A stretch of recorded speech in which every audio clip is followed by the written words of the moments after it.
આજે 23 મે છે એટલે કે વિશ્વ કાચબા દિવસ અને તે જ નિમિત્તે દેવભૂમિ દ્વારકામાં કાચબાનો ઉછેર કરી 80,000 જેટલા કાચબા એ દરિયામાં છોડાયા છે। ત્યારે 2012થી વર્ષ 2025 સુધીમાં અંદાજિત 80,000 કાચબાનો ઉછેર કરવામાં આવ્યો હતો। દરિયાઈ કાચબાના ઉછેર માટે દ્વારકા જિલ્લામાં 2 સ્થળો ઓખામઢી તેમજ નાવદરા ખાતે હેચરી કાર્યરત છે।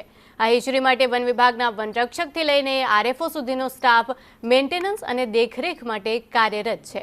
કાચબાઓ તરફ લોકોનું ધ્યાન દોરવા માટે અને તેમના રક્ષણ માટે દર વર્ષે 23 મેના રોજ વિશ્વ કાચબા દિવસની ઉજવણી થાય છે। તો 2012થી આપણે અહીંયા કાચબાઓના એક ઈંડાઓ લઈ આવીએ છીએ દરિયા કિનારેથી અને આપણી હેચિંગ સેન્ટરમાં રાખીએ છીએ અને અમુક દિવસ પછી ઓટોમેટિક જે બચ્ચા બહાર નીકળે તો એ બચ્ચાઓને આપણે દરિયાની અંદર છોડી દેતા હોઈએ છીએ।